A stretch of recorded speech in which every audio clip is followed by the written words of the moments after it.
he asked me, what are you benching? You know, and I never heard the phrase before, like, what are you benching? I didn't know. I remember when I heard the phrase first. So what are you benching? Go on. What are you benching? I didn't know. Did he want to, was the answer in inches, litres, kilos? I never heard the expression of what are you benching? Hello, and welcome to the Hurling Show.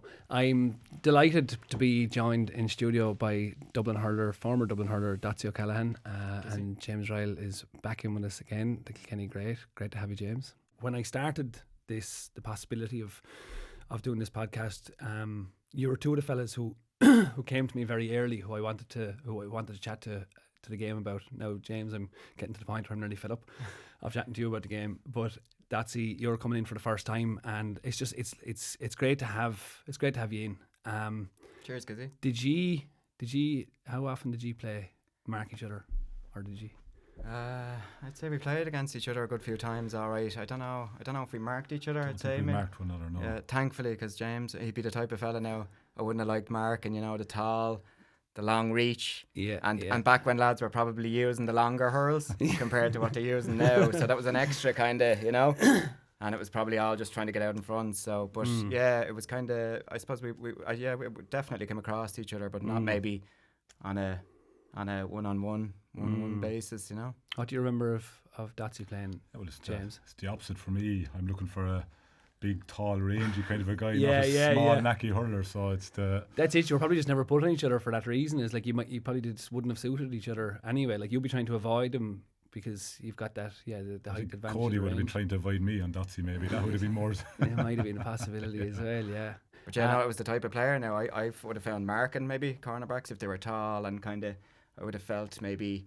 I'd have a lot preferred somebody maybe my own height or a little bit taller, So I can imagine James having that reach and stuff like that. Yeah. Even in playing a bit of football as well, I would have remembered, say in Dublin training, you'd be marking the likes of Coleman Goggins and Pater Andrews, would be similar kind of physique. Yeah, maybe just able to get out and get the little fist and just disrupt you and maybe get the ball away from you a little bit. Yeah, I'm not sure how he's held sometimes in other counties, but I remember reading something or listening to something that Joe.ie had said. It was one of the few fellas who I felt actually acknowledged what I would have thought was the absolute brilliance of Diarmuid, and I think he had that similar capability, and the very same as you're describing it, this long hair, like Joe.ie was describing the post being open and like the point being on the board already, and all of a sudden like just this rangy arm and just with this long hurl that come out from nowhere and get the block, like, and it was a nice celebration of him, and it was a similar style I think that you both shared. Well, I think so. Back then as well, there was not that it was that long ago, but there was more. If you were corner back, you were marking a corner forward, and you were more held responsible for that guy as well. And where it's changed now, where I think you could be left inside in the full back line on your own, and a small, fast lad, quick ball, it's going to the wing, it's going to the corner. But back then, if you were number 4 on a team, you normally marked number 13, didn't you? And, lads knew who were going to be marking one another before they went out, and it normally panned out that way. Whereas nowadays, you could be playing wing back, centre back, and you could be marking someone, a lad who's named wing back could be up marking your wing forward. It's changed massively. Absolutely, yeah. So in turn, like to take, like you'd be exposed in a way, or they'd say like, okay, this is what James Ryall's strengths are, and this is what his weaknesses are. So we're going to try and get him into, maybe if they feel you're slow, they're going to get you into open space. If they feel you're tall, they're going to say we're going to play all the balls down the other side. Like they've broken the game down into smaller parts. There's a constant breaking down, I suppose, of everything into smaller parts in some respects. But in the game, that's definitely what's happening, it seems, because before it was like you just had that responsibility. I felt Clare. I know that with the two of you here in particular, obviously the Dublin Kilkenny game is where you start in some respects. But since you've brought it up, Clare under Lohan seemed to be bringing a little bit of that back, or seemed to have brought a little bit of it back at the weekend at least, that responsibility for your man. And we were chatting about it before as well, like when you take responsibility, then it becomes the war with your man, like, and you're not given that little bit of an open contract where you might take him and you might not, It's the reason why I think Clare have performed so well at the weekend, and it's the reason why Clare put it up to Limerick. And I think if you're going to beat Limerick, if that's possible at some stage, and it will happen, maybe not this year, maybe not next year, but it will happen. But it has to be the team that'll bring it to him, and you have to mark the players, and you have to make the likes of the defenders think, because I think Tony Kelly, and I know he's absolute awesome, but I don't think Limerick went out with a plan to man mark Tony Kelly, which I think a lot of teams will do or would do if you were going to mark him. But I think they just said, Burns is wing back, he's going to play there, and and Tony Kelly was able to move around, mark who I suppose he wanted to, and bring the game to him. So I think when teams do that, that's how you can get at the Limericks if it's possible. But there was a lovely quote, I think it was Eamon Sweeney was saying it, I was just reading this morning, there's an adventurousness to Kelly, an innocent joy in his own skill, which brings a sense of the playground to the championship, and the sense of the playground in what was a cauldron, and he does have that. It's even the lightness of foot, but just the lightness of the man. He just seems he's imperious at the moment. Yeah, absolutely. Because just watching the game in the first half, I think you could just see, you're talking about joy and stuff like that, and the intensity of the game. It was an absolute war zone. It was phenomenal to look at, and he was just reveling in that. And as James says, that freedom, I suppose, with a player like Tony Kelly, that freedom that he has to just float around, pick up ball wherever he likes. He's given that freedom within that team. And in fairness to him, in the previous few years, he's been taking on that mantle maybe when the team aren't even going as well. And he's able to stand up to that as well. So now the team, Brian Lohan is obviously, he's built a really admirable looking kind of team that's really, really focused and up for it, and, are nice to watch as well. So yeah, him buzzing around, I think he had 12 shots or something, 12 scores in the first half. His frees were phenomenal. Yeah, none of them too easy. They were long. They were boomers, They were, yeah. And he just on top of his game. What a sight! Is there a better sight in hurling than that when he's at the top of his game? And the Clare lads obviously tuned into that as well and taking on their own responsibility as well. So what a concoction they have at the moment. Is it? I'm just wondering about the what. Do you know Gerard Hegarty and I suppose other players at the moment who are at the top of the game, and say Patrick Horgan who reached his milestone at the weekend as well. I know the frees are different, but there's been master classes. What is it in Tony Kelly's? What is the joyfulness? How do you get a hold of that? Or what sets him apart? Or does it? Is there a functionality you feel as well that maybe other players? Yeah, How would you combat him? Start there. Oh, I don't know. You personally now, how would you mark him? Yeah. Well, I think I'd go back to putting somebody responsible for him. So, maybe not everywhere, but if he's in the full forward line, I'd say you have to pick him up when he's in there. And, if a guy is So if he comes out... Yeah, if he comes out to half forward line, somebody has to pick him up there. There has to be a plan for him, I'd say. And I think...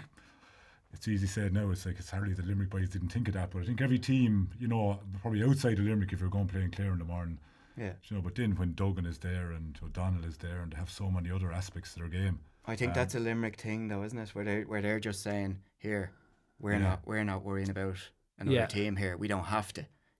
Will they do that the next day, having someone score 16 points? It will be interesting to see that they're meeting so close. Can they afford that kind of? There's a certainty in it, and there's a power in it, but there's also a little bit of naivety. Maybe if someone scores 16 points, I don't know. Well, I've heard some of the interviews, not even after this game, but previous games, where the Limerick boys just said, they were kind of asked the question, were you worried or concerned at this stage in the game? And they were kind of saying, no, just stick to the process, and it'll work out in the process, and Yeah, it's well and good, but if a lad is, I just think as a defender, if you go out and you're marking a lad and he clips you for a few points, you've kind of, someone's got to. But Tony Kelly is a magnificent talent, and I think he's possibly unhurlable at the moment. Unhurlable, yeah. It's not that he's an incredible size of a man. I know he's not small, but it's just the pace. I think it was the second or third point he got, he came out and he actually fumbled it. And still managed to pick it up and have all the room to clip it over. And it looked like there was no one near him even after that. He still had that space. So. I've often wondered about that with someone do you remember Kieran MacDonald in the football? And because I wonder often, you'd be watching the games and you're watching for particular reasons now. But I also am watching thinking, geez, how would I get on there? It's frantic and it's so physical. There's so much in the breakdown. And I wonder would I be able for it? And one of the things I was always interested in was how to control time, that's what I felt Kieran MacDonald and the great players could do. They were able to control time. They never seemed like they were. I always thought Rory McCarthy was a fellow who I looked at with Wexford, and I thought, he's a fellow who's kind of in time, in his own time. He's just doing his own thing, you know. And he seems to have that, Tony Kelly. And it's not every player develops that. You know what I mean? So as I said, all the great players look like they have that time and able to make that space for themselves as well. So look, he's magic at it, you know, and just creating that little room, and he'll just hook it over left or right. You know, he just once he gets that split second. So look, the Limerick defenders, Sean Finn and these boys, like, they're the top defenders in the country. But yet the size of all of them, coming out by it's great to see Tony Kelly having that, you know, willingness to just take that on and go at them and score from literally every angle as well. So as you said, it'll be fascinating to see maybe the approach to that the next day, because, you know, they're going loggerheads at it again in a couple of weeks' time. So is it harsh on Clare? So if you maybe double up in some senses, or press him a little bit harder, press Tony Kelly a little bit harder, is it excessively critical of Clare to think that he's not being supported, or that, you know, it's the natural tendency when someone scores 16 points is to say, well, they're overly dependent on Tony Kelly? Where's the line between they're overly dependent on Tony Kelly and hang on there now, Tony Kelly is just, you know, he's like, you know, Michael Jordan, or he's like LeBron James, is like, well, just get the ball to him because he's going to do it, you know? Like, where are the rest, where are the support players for Clare? And if Tony Kelly gets all the attention, are they capable of taking advantage of that? Yeah, I think it's probably critical of the rest of the Clare team to say that. Like, I think he's just such a talent that there's times, he's not that he's full of tricks and he's doing something incredible. You can actually read what he's going to do, which makes it probably even harder for a defender, because when he loops around, he's still, you know, he's going to strike it on this left hand side, but he has so much pace and ability to get that strike away, and he's able to do it. So, you know, there's times yesterday when maybe he could have hand passed the ball and give it to an Urla, but he didn't, because why, if you can put it over the bar? You know, and there was also times later on in the game when he could have actually clipped over another couple of points, and he knew he wanted to go for the goal, and he had that ability. But, you know, I think that the other lads step up, and if you put another person on Tony Kelly, or try to reduce the space, I think is what it is. So if he loops around, you're driving him into more traffic. I think that's when he's going to lay the ball off to more Clare players, and there is massive ability in that Clare. This Clare team is serious, and they're going to have some say in this championship. And they're functioning, like, you know, they're functioning. It's not all around him ultimately. I know he's getting on the end of these things as well, but they're functioning throughout 1 to 15. You know, and they're kind of, you see what Brian Lohan has obviously built there. It's that collective kind of spirit as well. So that's there. So I mean, they're the happiest county. They're the happiest players, the happiest supporters. Clare are just the perfect position now. Like, everyone else has some little bit of bother going on in the background. Do you remember Brian Lohan last year after an interview against Tipperary, and there was steam coming out of his ears, you know, and we all loved looking at Brian Lohan hurl, like, you know, he was so disappointed after that. There was incident with the penalty, whatever, and you could see the disgust. So I suppose to see him post game and the interview, and just to see him at ease, you know, like they've qualified for a Munster final, you know, there's another game to go, what a position to be in. So you can see that, like, and in fairness to him, you know, delighted for him as well. It's third year into the job. He's obviously done a phenomenal job there as well. And there's a vindication, isn't there? Because, like, Shawnee MacDonald or Shawnee McMahon had said about, like, what Brian Lohan had to go through to get the job, and it showed the kind of skullduggery that was going on behind the scenes, and what he had to and he stayed with it in typical kind of Brian Lohan fashion. And now when you look at it, I suppose one of the features I would feel, and not so much Kilkenny, but Wexford, Dublin, even Cork, Waterford, the majority of the chasing pack have an inconsistency. It seems like a glorious inconsistency at the moment. Clare have found a consistency of performance that they haven't had for a while. And I think because of Lohan, like, I think because of what he's bringing, like. Yeah, absolutely. And you know, you just hear the way Clare people maybe speak about him as well, and you know how he's revered as well. So look, they're in that good place, and they've evolved into that now. And as James is saying there, like they're in a serious position, you know. Like who's gonna? It'll be like, you know, can they pull off? They haven't won a Munster title since '98, I think. Is it so? Like I'd imagine Brian Lohan, you know, would they would be absolutely over the moon to pick up a title like that. And you know, obviously they're in the latter stages now, no matter what. So they're going to be, you know, a force. Hugely, definitely going to be a force. But John Kiley's phrase after the game that stuck out to me most was hugely satisfying. It was a hugely satisfying performance for Limerick. Like I think Limerick learned an awful lot and had to delve even deeper again and had to find out even more about themselves. And it's for the first time it's almost they've been brought to the wire like that with a seriously understrength team. Like there's 4 or 5 Clare fellas to come back, but you put them beside the 4 or 5 Limerick fellas to come back, like oceans apart in terms of class. Like they're in some position, and I said it, they're like, if you go back to the great Dublin football team when, you know, maybe a man down, Everton going again, but you just know the worst result here is going to be a draw. And I just felt that, I said it with a few minutes to go, the worst that's going to happen here is a draw. And they still pulled it off. And they could have. Why? It's kind of really a know-how, not, you know, they don't know how to lose nearly. When teams are like that and they're performing so well, and it doesn't matter how many subs you bring on, how many injuries, who's not playing on the day.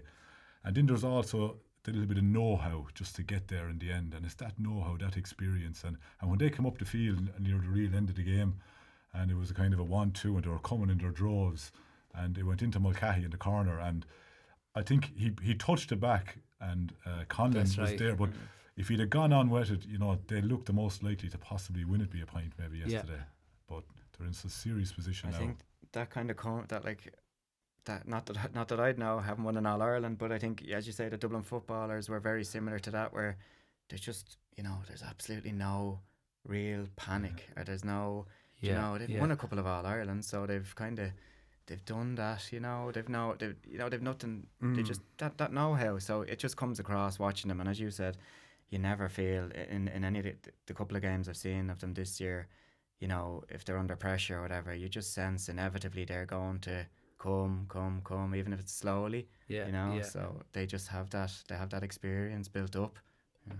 What's that feeling like? Because I mean, I definitely don't know it, and I don't think at any stage actually ever felt it in my career. But that feeling of not knowing how to lose, almost like you were in that zone. I can't imagine you were, you know, intellectually breaking it down or anything, but you did have that. Like what are the effects of it in the game, or what do you see in the fellas around you who are in that same kind of scenario? It's a hard one to answer, and I'm not sure you're sitting there thinking, this is going to come right, you know. I think it's more of a case that if you're a team that are not there, and, you know, I even look at it from a club perspective, we'll say, and we're trying to, you know, if you come to a game and you're 67, 68 minutes on the clock in a championship game, and you're 1 or 2 or 3 points up, you know, you're beginning to think, we could win this. And bit by bit, you're not hurling as the way you normally hurl, and you end up maybe sitting back a little bit. You're drawing the team on you. You're doing things you wouldn't normally do at minute 28 in the game. And you begin to think, oh my God, we could win this. And that sets into a team. Whereas, you know, I think the Limericks of this world and the great Dublin team, they're just continuously playing out to the last minute and hoping. And the process. The process, sticking to the process. I never heard Cody talking about the process after any of these games. I said the same with the great Ballyhale club team, and they had this habit where you could be beating them by a point, you know, come back to the club game on a 59-60th minute, time nearly up, and you could be winning by a point, and then at the end of the game you've lost by 6. Do you know? And it's just what happened the last 3 or 4 minutes, and it's just that ability, that never say die attitude, or not even that, but it's just they're still doing that. They're making the right decisions at the right time, and they have the confidence to do. Yeah, you know. I don't know, is it doing the simple thing right at that stage? But it was definitely a feature that I always felt looking at Kilkenny. It was like you think there's 3 or 4 points. You feel like you're in touching distance, or when we were just looking at other teams playing against you, you think that, you know, Cork and Galway are coming here, Dublin are coming here, like this is looking good, and all of a sudden you look back up, you kind of get lost in the game for a while, and there's nothing extraordinary happening that you'd say, God, Kilkenny are blowing them out of the water now. The game would still be continuing at the same kind of tempo, but you look back at the scoreboard, and I don't know how many times, like it kind of just became a feature of every game almost that I watched Kilkenny where they weren't destroying a team, is they'd be after going 5 and 6 up, like unbeknownst to you almost, you know. How did you look? Yeah, as I said that. Well, I've been in games where they've kind of gone 15 points up as well. Probably more accurate as well for us. Yeah. But you know, so like they would have that as well. But I mean, from the Kilkenny side of it as well, like you just have to even look back on the Galway game in the round robin. Like they were 3 points down, like, and there was that sense that Kilkenny will get a chance here. This isn't dead at all, you know. So they always kind of there's never any sense of this is gone, and like that's on the flip side of it as well. When they're behind like that, I think they're always, and you can look at Adrian Mullen against Cork, last gasp last year in the semi-final as well. Yeah. So like that's a trait that every team needs to have and you know wants to develop as well. So that, you know, they've been very good at kind of coming from behind and effectively being able to get that last gasp score to maybe salvage a game as well. Is one of the hard parts of managing that or creating that kind of a culture, for want of a better word, managing the line between that confidence and arrogance? It seems like when teams are going well, they can slip into a little bit of arrogance in that, and you know, they lose shape early, and then it's very hard to, you know, reconfigure the energy of the game in the direction that you want it to go in time. You know, if it's off before, generally it stays off for quite a lot of the game, you know. But with Kilkenny, it never seemed to creep into arrogance to the point where you wouldn't, as a fundamental, and Brian Cody talked about it after the Dublin game as well, like it was like hard work is the first step. That's it. Like it seems to be the medicine for that potential falling into an arrogance. Well, I think you said it there, simplistic, keeping it simple, and there's so much to be said about that, because you wonder how, you know, you look at the scoreboard and you say, God, we're not hurling well, but yet we're still, you know, and you'd say that about Parnell Park even on Saturday night. You know, it was 1-11 to 11 points at half time, or that goal, you know, we probably scarcely deserved maybe to be up that goal at that stage in the game, but throughout the game, you know, it's just, you do the simple things. You win a ball, you get fouled, put down, it's over the bar, it's a free, and that's what keeps the simple things. And then eventually you stay in the game, and that's what Kilkenny, and they've done that. And I know the end result, and I'm not trying to be nice, Dotsy, to Dublin, but that game started with Dublin hurling Kilkenny in a lot of areas. They won every single puck out that started, and Kilkenny only slowly came into it. But to say at half time, if you were looking at it objectively, you could not say that Kilkenny were definitely deserved to be the 3 points up. But because they were the 3 in, it was very easy to go to 4 or 5 to get a goal. And that's what we're talking about. Even when Kilkenny pushed it out to, you know, when they got to the 5 or 6 points, it probably felt there was probably a little bit of inevitability that, you know, Dublin were going to struggle. So from Dublin's point of view, we haven't been strong at being able to get that back, you know. And that's, you know, it's a lot easier when you're in the game and it's point for point. It just flows itself nearly, and you're still in it. And that would have been similar even with Dublin and Wexford. But Kilkenny, obviously the goals are real, you know, uplifting scores, and they're sucker blows to Dublin. But once they got 6 points down, we spoke about this earlier, like it's nothing in hurling anymore. You know, you tip away, you get a point or two, it's down to 4. You know, it's nothing. But on Saturday, it kind of felt that. Whereas back in the day, like 5 or 6 points, like there was a lot of hurling 5 or 6 points. But like when there was 6 points on Saturday, it felt nearly that this is gone. This is gone a little bit here, and they're under pressure. And you know, there wasn't exactly functioning in the forwards, maybe, or linking up, or they didn't look potentially like getting the scores back. And it played out that way, and Kilkenny just tipped along and got score, and it just finished out. It petered out for Dublin, unfortunately.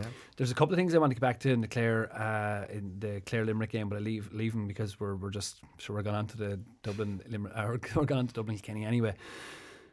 I almost didn't even want to talk about the game in some respects, because it was such a frustrating experience to watch it. Now, part of the frustration of watching it was, and this is I'm almost slow to say it, it's such a anyway, I was in Paddy O'Shea's watching the game, and the FA Cup final was on, and there was a huge crowd watching the FA Cup final, and that went to extra time and penalties. And myself and my boy Ishna were sitting on a chair, and I was trying to explain to him, right, this is just a temporary thing that your eyes have to get used to, but the hurling will be on shortly.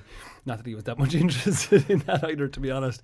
But so by the time the extra time and the penalties were over, it was coming into the start of the second half, end of the first half, coming into the second half, and I just found the Dublin performance, maybe in the second half, maybe because it was gone, I don't know. And I know it's a hard one to put you in some respects, but I found like if you were to get a playbook of how to play the game and how like you put yourself forward and how you structure yourself and organise and how you move the ball in the modern game, it was all right. That's what they were doing, but it lacked purpose. It lacked spirit. It lacked like I was just I was really, and Matty Kenny was saying after the game then talking about how savage Kilkenny were and that the goals killed him, and I was just like, oh, what are you talking about? Like they didn't seem to know where they were going in the second half. Or I don't know. I found it frustrating, and it's probably harsh on Dublin, and I don't I understand the players are going out and they're doing it. Like there's a harsh reality there, and it was like, I mean, there's a lot going into it, and like there was if ever there was a day you wanted to go out and hurl, it was Saturday. Like I'd gone there early, and the atmosphere was cracking. An hour before Parnell Park, there's a huge amount of Kilkenny supporters outside the stand, a great crack, and met a few guys I would have played against as well, and it was just lovely evening for it as well. So I suppose from a Dublin hurling supporter point of view, you're hoping that this could be a day that the team could really kick on, and that's what you're that's what you're looking for, and you're nearly demanding as a looking in. And I suppose they had met earlier on in the league as well, and Dublin had been having a really, really good year, and Kilkenny derailed their whole league campaign. Dublin were really trying to try and maybe make a semi-final. Yeah. So like I was expecting a big display from Dublin, because they had learned, Kilkenny had come, they had done a job on them in the league, and it just played out similarly enough, and it was very disappointing. As James was saying, like it was score for score. Kilkenny probably got the goal, and went in the 3 points up or whatever. But I don't know. It just didn't look like they came out. You can talk about the things that you're mentioning there, but I don't know, was the belief there really? Like, did they come out in the second half? Did they really believe that they were going to go and do it? And that's a state of mind as well. So I don't know, did they just get hung up? But once Kilkenny got the few scores, and they're very good at that, and they've been good at putting Dublin back in their box, so I don't know, I just felt when they got that second goal, it just felt that Dublin kind of creaked a bit, and in fairness to their defence, had done quite well and had repelled. They'd repelled 2-7, like they're 2-7. They'd repelled a lot of ball, and they just kind of eventually the dam kind of broke a little bit, and the Kilkenny were starting to really open up and get the scores and build on what turned out to be a 17-point victory.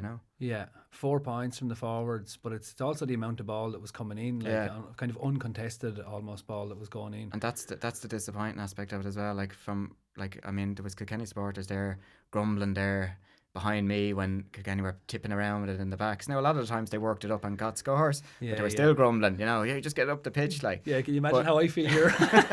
But there is times then when, they'd still, if they're under pressure, they're just lofting it up. They might loft it up at a bit of an angle into a corner forward. And that's still a ball with a message on it, you know what I mean? And it's still going to be fought for and scrapped for. Yeah. And on the flip side of it there, maybe when Dublin, when it's coming in like that, it's coming out far too easy. Do it doesn't take much if you're scrapping, if a ball breaks anywhere in the forwards, to just gather possession and work something off that. Yeah. But you have to be willing to do that. And a Brian Cody team, that's demanded. That's demanded. And if you're not doing that, you will be probably taken off. Do you know? So there's a lot of Dublin players maybe haven't been in great form from a scoring point of view the last few games. So, in reality, maybe Maddie hasn't shown enough faith, or hasn't shown faith in the squad, as in to maybe take lads off and try other lads and keep that bit of competitive edge. You've seen the changes that Kilkenny made before the game as well, and there's always that feeling that they can chop and change a little bit. Yeah. Whereas, that's probably not the case with Dublin. Yeah. There were serious changes for Cody. He went a different way about things, didn't he? Yeah, and just on that point, I think Cody has Kilkenny in such a way that I would really think there's probably only 5 Kilkenny players that are guaranteed to maybe start on any given day, and that's nearly a strength in some ways. And like if you maybe take Dublin, you might take there could be 12 maybe. You tell me there could be 10, 12 in these other teams, but yet Cody is winning games and you can't. So you take, people say he got the changes right, and we say Mossy Keoghan came on and was superb, and young Cian Kenny. But, the two of them were available from the last day and he didn't play him. So did he get it wrong that day? That's, and that comes up the whole time. Oh, Cody might have pulled a rabbit out of the bag and your man came on and scored 1-5, but where was the rabbit 2 weeks ago? That was an important game as well. So, and if you go back over those two guys, both those guys were hauled ashore at other times in the game. You had a half hour. I was behind Cody in the stand, and it was comical enough in the first half. He was his usual fiery self, and it was great entertainment in some ways, but he was growling at everyone behind him, beside him, in front of him. And did he have a bit of an argy with Wally? Wally was getting a hard time. Niall from here was at the game as well, and he said a couple of times now he noticed him being fairly savage with Walter. I don't know over what or. Yeah, you can only just hear this Walter. You can hear this, and you the boom. Yeah, you can hear this little kind of a roar, but.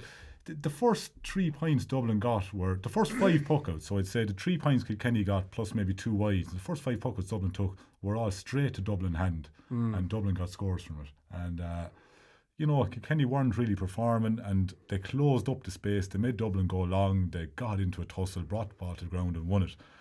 And I suppose he was roaring at Walter a lot for that, but it wasn't just the entire Kilkenny half forward line was possibly underperforming a bit, and you could see the game. You could see TJ as he got a point from play, and the crowd gave him a roar, and you could nearly see him himself going and back, and it took him well into the second half before you could say. But that's one massive plus for Kilkenny. I think TJ Reid will be very happy leaving Parnell Park that he got a good 70 minutes under the belt, and he feels like he was back. But there's very few Kilkenny forwards. And I know Mossy Keoghan was really good and Cian Kenny was really good, but bar maybe Owen Cody consistently could say that I'm probably going to get the jersey. It's 1 out of 6. Yeah. And if you go back into defence, you'd say Mikey Butler is playing brilliant. He deserves the jersey every time he's going out. Owen Murphy in goal, but then above in Galway, he had a bit of a 1-2 meltdown where Cody probably growled at him again. He did. I was there. And when you look through it, I would say there's no more than 5 Kilkenny lads could certainly say that come the day in Nolan Park again, Wexford, I'll certainly be playing. And you might have played well the last day, and you might have 100% get the jersey in Wexford, but after 20 minutes, and if he starts growling at you, you could be gone at half time. That's the benefit of taking off somebody like Walter Walsh, isn't it? It does send out a message as well, like that. Nobody's safe in a way. Like if you're not doing it, you're going to come off. Adrian Mullen, I really like Adrian Mullen as a hurler, but is consistency a bit of an issue, or like his capability is so high? Maybe it's hard to get to that level all the time, but he seemed to like the space out around the middle. Yeah, but I think the Parnell Park type of a field as well, though, as regards for a midfielder. I think Kilkenny got 8 points from midfield. And it can be hard on a half forward line to win a ball. You're going back, and before you know it, and you nearly have to be throwing it out. And Adrian Mullen didn't miss a ball. Striking is superb, and I think he clipped 5 of them over the bar, and every one of them was as good as the next one. But if we get to play in Croke Park, shall we say, later in the year, can you do that at midfield in Croke Park? It's a different field, and there's. I'm a big believer in the fields, and that's why it's thrown up a lot of results this year as well, funny results, and there's going to be more in the county grounds. And there's more funny results going to come, and I think there's a little bit too much read into the performance of a team the previous weekend, and everyone sits down then and say, oh, this is the way forward now. Waterford are the number 2 team behind Limerick, and there's that narrative out there, and then we play another game, and then you know, all the so-called experts come out and say, "Oh, then this is happening," and you know, and Derek called it a few weeks ago here, didn't he? With Waterford, he was like, "I don't know where this is coming from. I don't see it." Like, I mean, it's from the league is one thing, but I mean, you would have thought Wexford were doing well probably from the league, and it's maybe. But the narrative around Waterford has been non-stop, really, hasn't it? Yeah, number two. Yeah, he was the first one I heard who was kind of like, "No, I'm not buying it." Like, he was obviously quite quietly confident that Clare were coming. I don't know. Well, there was lads, you know, coming out and saying whoever beats Waterford will win the All-Ireland, will say, and you know, 2 have beaten Waterford, and they certainly won 2 in the All-Ireland. So, you know, that point is definitely out the gap now. Yeah. And if you take Dublin, for instance, you know, now there's probably a narrative out there where they say, "Oh, Dublin are, you know, poorly performed." Dublin are going to Salt Hill next week, and if they win, they're in the Leinster final. Yeah, absolutely. Yeah. You know, and it's the beauty of it, though, isn't it? The round robin, like, we're spoiled. Yeah. We're spoiled as hurling people with it. But it's again, great. even on the round robin, we were saying last week, because it looked like it was going to be dead rubber in Munster, and all the excitement was in Leinster, and now it's still excitement in Leinster, but now this is confirmed. Like, the round robin is fantastic because Munster now is going to be a great final day as well. Going back to that as well, like, I mean, I don't think Liam Cahill bought the narrative anyway, you know, and he was coming out last week. And you heard him, like, I was a bit. He was building it, you know, openly saying this is the biggest game of his term. Nearly, you know, he knew if they lost, they were down on the head-to-head there. I'm sure he was well aware of that, you know. So so that was he had built it up. He was calling, you know, call to arms for water supporters to get into Walsh Park, and you know, so there's you know, he was well aware that it was massive, and it proved that way, and you know. Waterford obviously lost. Yeah. Before we go on to that game, the county grounds. I love the county grounds. I love the games being in the county grounds. But John Milan had a bit of a crack at the Dublin hurlers for staying around, and that's one thing. And feel free to take that one if you want to. The other thing about it is there's something in, and I know it's a feature of the generation that we're in, and that's fine. But en masse, like, I love Wexford Park when it's full at half time and there's young fellas out playing hurling, and it's great, you know. It's just, and people say it's an insurance nightmare and whatever, but it doesn't matter because it's brilliant enough, and if somebody gets a belt, you just hope that they're going to be alright and maybe to get a few pound, and then everybody can still play on the field, and there's something better about it than everything being locked off, you know. After the game, there's something with the machine, like, I don't know who it was, but it happened 5 or 6 times. It didn't really matter. It kind of kept seeing it. It was like, well, here, just hang on there now and get in for a selfie, and I'll get my phone out of my pocket and just let me get my camera up. And you're after playing a game, and okay, I understand the duty to the crowd, and we all celebrate people who spend half an hour after the game and taking selfies and everything else. But it was something like, there's something quite vapid in it that I don't like that a player has to endure, because it's one thing and I love when the crowd come onto the field. You're meeting extra people after winning a game, and it's brilliant. You're getting claps in the back and people shaking your hand, and that's lovely. But it happened on screen a few times where there was like one person in camera and taking the selfie and then running off to the next person, and I don't know. I felt the player was just kind of left there like, what just happened to me there? Like, what did I just take part in, or something? Somebody gone off then and posting their. There's no interaction or something. It's just like, here's this, and then I'm kind of gone on, and it leads me to, I kind of feel like maybe there does need to be a bit of control at the end of a game. That, I don't know, do players need to endure that? So John Milan's criticism, I take on board, because I think it was more a critique of the performance and the abjectness of the performance and the frustration with the performance.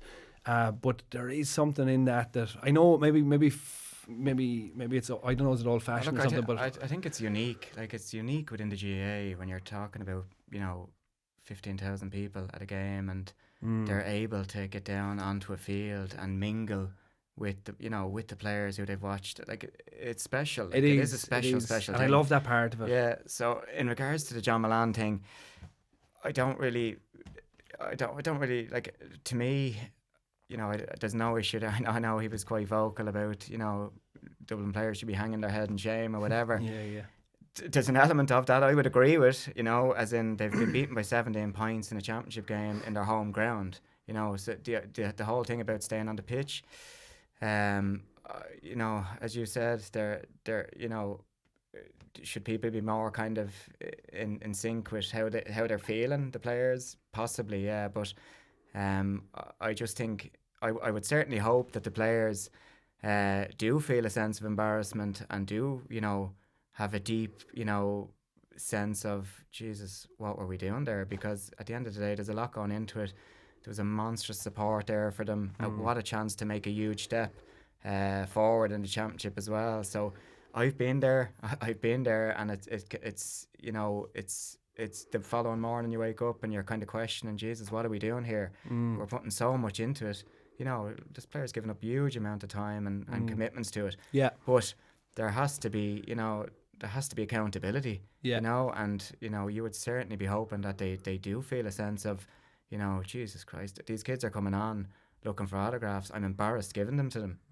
That's what I'd be more inclined to think, and that's, I don't mean that in a harsh way. I mean that they're going down to Galway next week, and you would certainly hope that it translates into something. You would certainly hope that if it doesn't translate into that, you would worry for the group because it should. Milan really has build. more of a point then, probably. If it doesn't translate into a reaction, well, that's what I think. Has more of a point. I think that's Denny has more of a point, but I would certainly hope that there is that deep feeling of you'd be embarrassed signing an autograph after losing by 17 points, or getting pictures. The unacceptableness of it. Yeah. So, what do you think?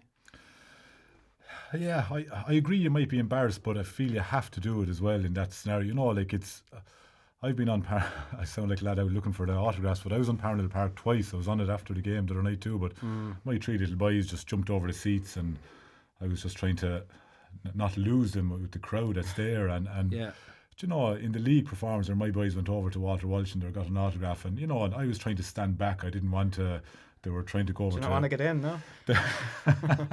They were trying to go over to Brian Cody, and they went over, and I just moved. I didn't want him to see me even out in the field looking for but the boys want to go with their hurls and they want to get it. It's very hard to bar you're completely ignorant and you just walk over people and just throw books and pens out your way, and that come up, and you have to do it. But of course they're hurting inside, and when they go back in and sit down in the dressing room and throw down the hurl and just sit back in the seat, and didn't they know that, look, we've underperformed, and that was very disappointing. But it's so that's more part and parcel. You accept that as kind of part and parcel of I think so. Of the nature of the finish of a game. It's not the players' fault. Like if it's a thing that they have to stop doing it, it's up to close the gates on it and not let them out. But it's not the players' job to try and run through young lads, hurling them out of the way just to get into the dressing room to get off the field. Yeah. And I've seen one. I spoke about Walter. I've seen him sign autographs, and he was taken off at half time. Did he want to be out there signing an autograph? Of course he didn't. Yeah. But it just has to be done. And in fact, I've seen a county board member ushering TJ, and he just came in behind him and he pushed him the whole way up the field. And as he was walking, but TJ was probably delighted he was doing it, because if he walked himself and done it, you'd have people saying you're damned if you do and you're damned if you don't. With that, I understand. It's very hard. I suppose there's something in the entitlement that I'm interested in, and I don't think it's wrong that they do it, and I don't think it's right that they do it. There's just something in the entitlement. Like, I think as a child, when I was on Crow Park after the games, as a child looking up, like if you were lucky enough to get the moment with them, that was great. But I certainly didn't feel like I was entitled to that time, because they're maybe like these are giants of men. Like, to me as a child, they were giants, and I was like, maybe I will, maybe I won't, or whatever. But if they were suffering, and more often than not in the 80s, 90s, we were suffering, and I felt those lads, I don't know, there's something like they embodied their suffering. Like, they were suffering going off the field. They were angry. They were raging. Like, and I wasn't going to stand in the way. And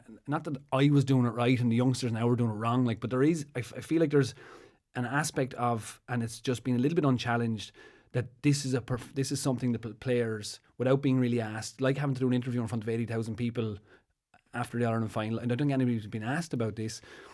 They have to endure this, but they may, like, I think you're entitled to your suffering. You're entitled to suffer and walk through. You're entitled to that. I think there's just, like, I know what you're saying there as well. I think there's so much more exposure now around everything in regards to games, like even back then it was just, you could be playing in a Leinster semi-final, you'd be one or two matches and it's the be all and end all. There could be a team there knocked out and they're gone for the whole year. You know? So you're kind of, as you said, the level of exposure of it now, everyone is seeing it, and even the round robin, like, you have a game next week. Even if you lose, whatever, there's a game next week. So it's not as kind of all or nothing sort of a way, if that makes sense. But the thing that I'm getting at, I suppose, is that I think in the human condition in general, when the suffering is at its greatest, like it's in the minutes afterwards, like it's in the minutes after whatever experience you're going through, and you're in the suffering, and to shut that down and say that's not happening, I'm going to smile and get into loads of photographs and everything else, I think is like what I want as a fan now. If it's a Wexford game, what I want is if they or if when I look at my young self going as a fan, I say, right, George O'Connor just walked past me, but maybe in a couple of weeks' time, George O'Connor he's going to have taken that walk, and he's going to suffer that walk, and he's going to battle whatever's in that suffering, and he's going to come out in 2 weeks' time, and there's going to be hell to pay for it because he's suffered his suffering, instead of I'm now performing a duty that everybody expects me to perform because I'm an inter-county player. That's that kind of idea, but I'm not too attached to it. I'm just kind of putting it out there as maybe that's a possibility. I don't know. Yeah, I suppose you won't see it. You won't see it on All Ireland final day. Do you know what I mean? Yeah. You won't see it on the bigger days when they're kind of it's that thing. It's the It's county grounds. the county grounds, yeah. And I love the county grounds too. When it's more when it's more close knit. Yeah. It's at that. And yeah, look, it's certainly a positive thing. So you want to shut it down, Gizzy, anyway. I've decided shut that down. I looked at there was so much going on at the weekend. I mean, sure, we have to go for, I suppose, Cork Waterford. I'm conscious that we're moving on, and Welsh, we don't need to really deal with Wexford and Westmeath, so that's fine. We can skip on. We can skip on ahead of that one. Cork.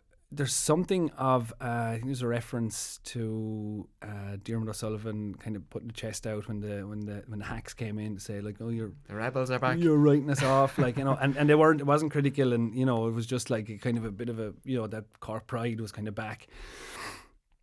But I don't know why there would be any criticism of anybody saying anything about Cork, because I feel like Cork have just been under par. They've been poor, they've played poor, they've had a poor style, and their Kirkhuige, the way they've put themselves forward, has been like abject and a little bit kind of, you know, totally not Cork in many respects. So it's like, you know, all of a sudden get this like, we told you that we were this or that. I was like, well, we're just going on what we see. Like, you know, it's been four really average performances in terms of how your setup is, and now it's worked great. But like, we kind of expect this from this caliber of player every day. Like, where is it every day? Like, and what, you know, there was some pressure down there. You could just see it in Kingston. The pressure, you could see it. Like, I'd hate to have been refereeing the game to try and, you know, or even linesman walking up and down that line. No amount of money would, you know, for you to do that job in front of dugouts and the backroom team and every ball. Do you ever do the line? Do you ever do a line in a big game? No. Jeez, I did it when I was a young fella, 16 or 17, for a senior game in Wexford. My God, it was like, I know who hit it out, but like, what way you put the flag? It's horrible. I can't imagine what it's like in that kind of a pressure cooker, you know. But just that whole thing, like that, like, Cork definitely stood up, but I think Cork changed the way they played a small bit, and it could have been down to the field again, like instead of a Páirc Uí Chaoimh, and they're trying to play this perfect ball into space. But when you see Harnedy catching that ball at the end and running through and sticking it over the bar, you say that's hurling. And I'm not trying to go back to route one, just drop it down on top and win the ball, but there was an element of that to it. And Tim O'Mahony, when he was inside, and the size of him and holding up the play, and like, again, I'm grateful coming up with all these stats without ever looking to see is it actually a stat. But I would say if you looked at every goal in the championship this year, the majority of them came from a dirty long ball in, and have no basis behind it. But if you looked at definitely the second Cork one wasn't. That was like a good flowing move the whole way through. But it has come, like, a lot has come from them. I'd say 2/3 of Kilkenny goals came from this dirty ball down, ball breaks, goal arrives. Cork's the goal they got the last day was another big high ball in, and all those, like, I'm not saying that's the way to do it, but Cork pushed up on their men, they marked their men, and they just played more direct hurling, and if they had a chance to shoot, they shot and they got the score. But like, massive, the tension, you know, like down in Ennis, I suppose you had two teams playing, and you know, it was intense, and it was aggression intense, but there was something bright in it, wasn't there? It was, it was pressure, serious pressure in Walsh They Park. were both under pressure, It was all on the line, really, wasn't it? You know, so I didn't realise it was so on the line for Waterford. I thought they were, they actually bought the kind of, I didn't listen to Derek, I thought that they were like a step ahead. I knew it'd be a fight in Cork at some stage, but like. But the Tim O'Mahony thing added a bit of presence up there as well, and he's played as a full forward, isn't he, underage and stuff like that. So he has that cleverness to lay it off, has a good hurling brain, and then like Alan Connolly is physical as well, you know. Yeah. So whereas Cork maybe might have been seen to have that kind of slick kind of knacky hurler or whatever, they have a lot of they brought in that physicality as well. And in fairness to Conor Lehane, he's a guy Lehane was dropped. Like they dropped him off the panel, and he was 28 and he went off and hurled up a storm for Middleton, you know, and they won a county title, and he's come back at 29, 30, and you know he's back in the team. So I have massive time for him. Huge credit deserved there. And he's back, and he was they were, you know, he was intercepting puckouts there, he was scoring, he was aggressive. And down the final straight, the two of them were brilliant. Harnedy and Lehane, I thought they stood up really well. And Harnedy was a fella after the league final or semi-final, I was thinking I remember it was a goal scored, and he went up the other end of the field and put the ball wide, but his body language, the ball was only ever going wide, it just didn't seem to be there. But he was like a transformed character yesterday. He just was like, I don't care anymore or something, you know. They stepped out of that, and there was a defiance in them that was like. And Shane Kingston as well, maybe even, you know, and he's in an awkward position, but I think really when he comes on, he's serious, and he gets he has to drop him because he's a son. Yeah, I know. It's that awkward thing, isn't it? Like, but and there's more pressure on him going out playing as well, like, you know. But a lot of the time he makes absolutely massive impacts then, doesn't he? Coming in, you know, and which vindicates the decision then in some respects. But you do wonder if he was just on the game, like he's at the stage where you feel he should be starting every day. It brings up the point of I think it was Anthony Daly was writing about it in the Examiner, about Patrick Horgan, and you'd have to acknowledge the milestone obviously that he passed, like incredible stuff. But there's something about the timing of it. It's like the realisation has also dawned on maybe everybody in Cork, maybe Patrick Horgan himself, I don't know, maybe on nobody, maybe it's just something that Taylor was pointing out. But on the day where he reached the milestone was also maybe the day that everybody realised, or somebody realised, I don't know, that he's maybe is an impact sub from here on out.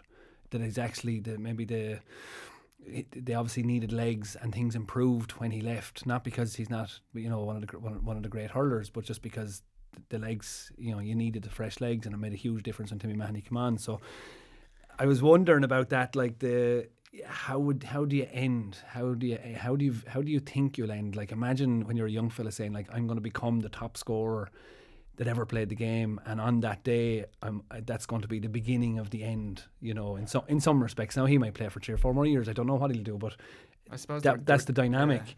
And I was wondering about I was wondering how it finished actually versus how you thought it would finish for yourself. For me? Yeah. As in when I finished up playing? Yeah. Well, I tell you, it was a day, it was a day in Thurles now. And I suppose I probably, personally, I had come back from a lot of injuries or whatever, and it was the whole, from a group perspective, it hadn't been going great. So what year was it? It was 2017. So we Tipperary in Thurles. And I knew I was going on a half time, and I knew that was my last run out, you know. So and we were getting well bet. And I suppose personally, I remember it, I just kind of said, listen, I'm going out and I'm just hurling here and I'm enjoying it and I'm blocking out what's happening. Yeah. Because we were getting absolutely, it was Gerard Cunningham's last game. There was change coming, and I'd done well to get back from an injury that year. Yeah. So for me, it was an emotional, because I was aware of it, you know. I was aware, I was in the dressing room and I knew I was going out, and I actually enjoyed it. I said, I'm enjoying this is my last 30 minutes in a blue jersey. And, you know, I just hurled away and that was it. But I knew deep down that was, you know, I had hit it personally. I'd hit a point where. So you got the time, you knew. That mentally, I knew. And it was just, there was a new management coming in. I probably did get a bit of a gallop because it was a fascinating one with Pat Gilroy. Yeah. And, you know, his backroom team. So I did try, but it just wasn't, you know, I'd had injuries, I'd had a few surgeries, and I accepted it, I suppose. Yeah. But from a Pat Horgan perspective, I suppose the balance looked nice with Cork nearly in the second half there. But I would say he'll definitely, I think, you know, we're talking about them close, tight-knit wars. Maybe they mightn't suit him at the moment, but you'd be surprised maybe when Cork potentially could get out here into an All-Ireland quarter-final, and you're talking maybe Semple Stadium, you know, potentially into Croke Park, whereas that might get back to suiting Hoggy a little bit more, you know. But they certainly having that balance of having maybe bigger lads, stronger lads, that seemed to work well for them. Certainly, So. How about you, James? How was the vision versus the reality?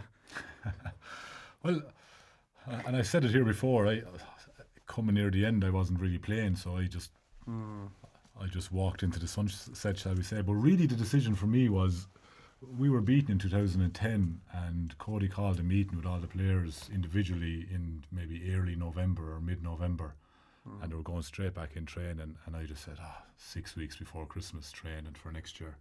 And that was ultimately my decision. I hadn't my mind made up, there was no big light bulb moment, but I got that call to go in and I was like, 6 weeks training before Christmas. It really just struck me as the thoughts of that, like, you know, you know, you're still only going into January and February, and I was never an early season performer, shall we say, and I didn't really do the gym work. You know, I was 9 years a member of a gym, and I was in it possibly less than 9 times, you know, and I just weights. I always remember actually we were doing I was actually at a funeral, and I think it was Michael Dempsey. Someone belonged to Michael Dempsey had passed away, and one of his brothers was there, and I always remember the question, and it was back in the early enough, maybe I don't know where it was, maybe 04 or 05, and he asked me, what are you benching? You know, and I never heard the phrase before, like, what are you benching? I didn't know. I remember when I heard the phrase first. So what are you benching? Go on. What are you benching? I didn't know. Did he want to, you know, was the answer in inches, litres, kilos? You know, I never heard the expression of what are you benching? And I just gave the usual kind of a salesman answer. Look, I wouldn't be doing as much as some of the lads, you know, and passed it on. But I had to go home and nearly ask, what's. You know, but. Oh man, I remember I was in a pub one night in actually Paul Kinnerk was there the same night, and about 6 or 7 of the Munster rugby team were there as well, and there was 2 physios, and they were, in fairness, they were driving the conversation, not the players, but a lot of the conversation, far too much than I was comfortable with, was talking about what they were. Do you remember the night in the gym when he squatted 3 times his body weight? I was thinking, my God, like, what are these fellas? Is this what we're going to talk about for tonight? What we're squatting and what we're benching? Like, this is the most boring. I was like, delighted to just be there and chat to him, maybe about, you know, what I'd be wondering about the in-depths of their performances or whatever. I was always fascinated by the fact they'd be actually in the pub a week before the game, and we'd be on these, you know, drink bans or whatever.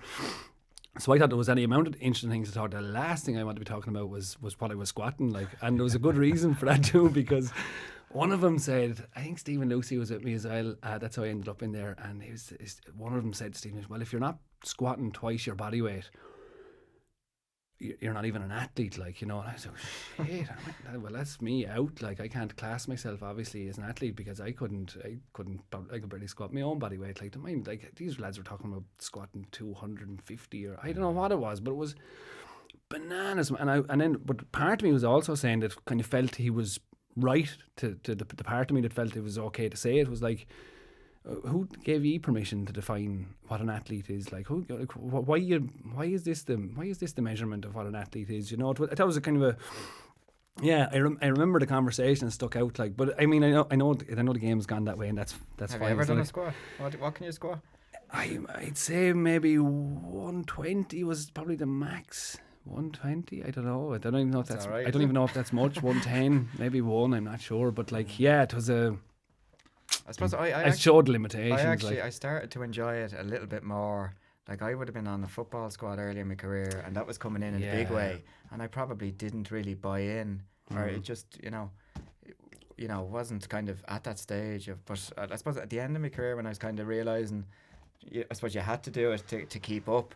Yeah. But I started to embrace it a little bit more then, but still, thankfully that was at the end of my career. Yeah, and I suppose it's kind of, you know, it's obviously a huge part of it all. Yeah, you know, in GA as well. Sure, I mean, you see the lads now, the shape they're in. Yeah, it's like phenomenal. Yeah. Okay, there's a few. Yeah, I mean Wexford, Westmeath. Huge result for Westmeath. Gizzy, sorry. Huge result for Westmeath, and it's been coming. And I said it. We said it here last week. I was like, this isn't this. Like, I'm worried about Wexford going to Westmeath because the big reason. Okay, Westmeath are doing very well, and all the results have shown. Like 60 minutes into the game, they're right in the mix in all the games, and I know, and it breaks my heart to know it, that even though Darragh Egan came out after the game and said that like complacency wasn't a factor, I was just like, of course it was a factor. You didn't know. You said you're going up to a battle, but you don't go up to a battle unarmed, and they went up, I think, unarmed. Like they're just. I didn't feel like. Now it was hard. It was hard to see what was going on because the camera was. It seemed to be like a phone about 4 miles away from the ground. But anyway, that's fine. I don't feel that they were armed for it, and you can maybe that's been disingenuous to Westmeath. I don't know, but I also actually had a really interesting thought about the likes of Westmeath, Laois, Kerry. Maybe we could put Offaly, Antrim into that as well. When we talk about the development of the game, and Westmeath, pulling Westmeath up into the top tier and getting Carlow up into the top tier and Kerry, that changes very quickly in me when they're beaten. Or when they're drawn with, or when it comes at the cost of your own team, there's a bit of a tribal nature kind of kicked into me. I was like, I don't care, I don't want Westmeath to come up to the top table at our expense, and so I kind of understand a little bit more now why they all stay down, because I think somewhere in us we want to keep our superiority. I mean, I don't know how much that influences I suppose the thing about it from a Westmeath point of view, and I suppose they made such great strides. They've made promotion in the league as well. Yeah. So I suppose the thing about it is, like, if they lose next week to Laois, they're back down. They won't lose to Laois. No, I know that. I know. No, yeah. Okay, that's I. But that's what I mean. Like, so they've made such strides, and for similar teams as well, the standard of the Joe McDonagh is actually has come up a huge amount. There's huge work going into counties, so they're training exactly like Liam McCarthy teams. But if you drop down into that. For the teams that are making strides, if you drop back down, there's no guarantee. You could be stuck there for a couple of years. So your development then, look, it's fantastic that the levels I think are coming up. Yeah. But from a Westmeath point of view, as you said, they've made phenomenal strides. Derek McNicholas, an absolute stalwart for them. A warrior. Yeah, it's right or over stuff. But I mean, he had the wherewithal. You were talking about long balls going in the edge of the square, and there he just literally two of them. But he just had the wherewithal to realise we need a goal here, and did what he had to do. I couldn't see it.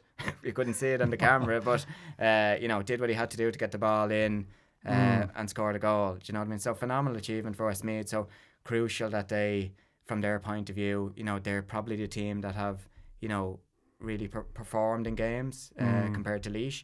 But Laois, again, have that experience. They came to the last day in the league and they would have beaten Antrim in O'Moore Park. So, they have that experience, but Westmeath really... It's only one game for Laois. I know. And I know as well, Cheddar definitely, they played the game against Galway, they weren't, they got another hammering, but it was always going to be a hammering because they were always focused. They were always focused on Westmeath, and it is just one game, and they have been in this situation before.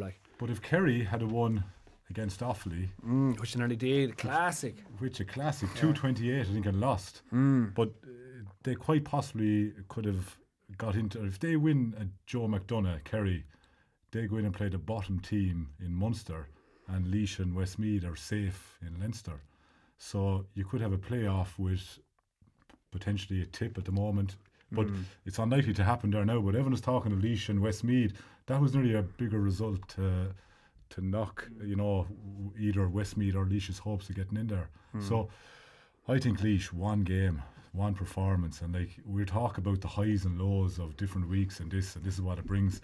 If you're a Westmeath man waking up this morning, you've got the clap in the back, and you're getting it all week. You're getting it all week. You're walking around, and then Laois are coming in from the complete other side. It's, how often does it happen? And then go on the flip side of that, it's like Cork coming into Walsh Park playing Waterford, and everyone knocking Cork, and Waterford the second best team in Ireland. That's some motivation, and Cork turned them over in their grounds, and then go back to Dublin up to Pearse Stadium next week. Dublin bet by 17 points in their home ground, and if they beat Galway, They're sitting in the Leinster They have final. a good record against Galway the last few years as well. So. Croke Park last year, 4-point win, I think. Yeah. And I was at that game, and it was just after COVID, small crowd. Talk about county grounds. Do you know, like 14 or 15,000 in Croke Park, because you may as well not be in it. Like, yeah. You'd fit them all in the toilets in Croke Park, I'd say. But like that team could, you know, like there was no reason in that day, and that's in that Leinster semi-final. You know, Dublin won that fair and square and won it well. So like, Galway have a tough task there to win that too. Yeah, I don't know. It seems to me, looking at Westmeath seem to have earned their place over the period, but I understand it can go down to that, and that's fine. And also, I don't think Dublin have a chance based on yesterday against Galway, but these things turn around fast, and that's it. You can't be too attached to what it is week on week. I know you're a big fan of Munster hurling and the whole conversation around Munster hurling, but I honestly, the reason sometimes I think we get frustrated with it, and we're three Leinster men, I'm just going to put you into the bracket of being frustrated with sometimes as well, is that after the Waterford Cork game, sometimes there's, you know, Cork come out defiant and win, and this is Munster hurling, and you're like, well, look at that's Dublin Kilkenny, or that's Wexford Kilkenny, or, you know, that could be any game in Leinster as well. So don't get up in your high horse. But the Limerick Clare game was different. It was the thing that they built, and I give it to him in a you know, hands down, no problem. And I loved reading it was one of the opening pieces of Dalo's article in the Examiner. And he was talking about going to the 96 Munster semi-final, and obviously Loughnane, and that was the great thing. And they talk about that with Loughnane a lot. He had this kind of, you know, like he was like a seer. He could see what was going on, you know. And at this moment in time, he knew that there was something building. And he said to the lads, like, go out and cherish this day of days. Like, what is it? Go out and cherish this moment you're about to live. And I just thought, I suppose I wondered about those days. I wondered about those days that you had. Was there a day of days for you when you were with Dublin? I suppose it's funny actually. You're talking about Dalo there. There's one actually sticks out a little bit in regards to. I'll give you a story. I suppose we played Tip in 2011, All Ireland semi-final, and we had. Yeah, we were down a few bodies. I think like we 3 big Keeney, Brady and Heine, like 3 of our big, strong kind of warriors where they were all on crutches. And we were backs against the wall, like major outsiders. We'd been well bet by Kilkenny in the Leinster final. We got over Limerick then in the quarter-final. And in regards to what you're talking about there, I just remember, it's a funny one, Dalo, who, you know, similar enough to that sort of thing, but we met up before the game, and you know, we had been building nicely, and you know, we knew we were going to be up against it, like, and I don't know. He gave a spiel about, was it the San Patrice? Okay, so it was like a band of Irish, I think, fighting in the American war against the Mexicans.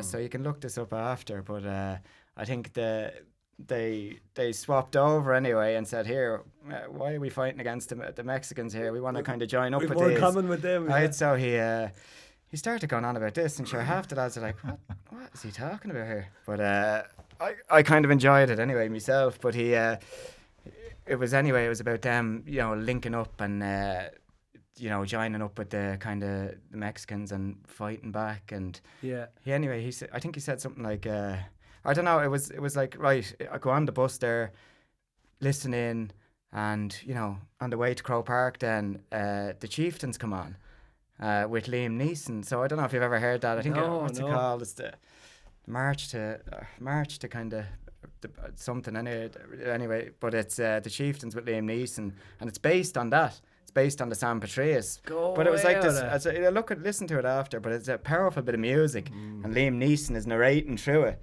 So this is going on the bus into Croke Park, you know. So some lads probably have their own music going on, but this was to lead in after the story. Yeah. And I loved it. Jesus, I absolutely loved it. I was nearly in tears going into Croke Park, you know. So I liked getting kind of emotional, I liked that in the lead into a game. It can be draining at times, like the round robin. If you're like that every week, you'd be like a madman. Do you know what I mean? Yeah. But but that I recall that now, and I remember actually, it's funny enough. I think just found out a bit of bad news in regards to something else as well. And I remember being emotional and the lead into the bus, and it got me into a great state, you know, whereas literally feeling it. It's funny, Paddy, I think Paddy's been with you here. I think my role was I was going out wing forward that day, and we were literally to outmuscle Paddy.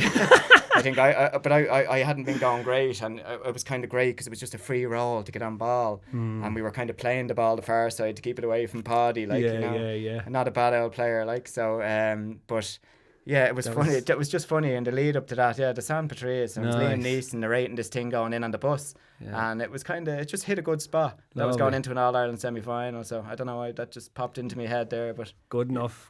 Check it out. Good enough for me. That's it, right? Neeson, yeah. Brilliant. I'm going to come back to you on that one another day because we have to leave it there.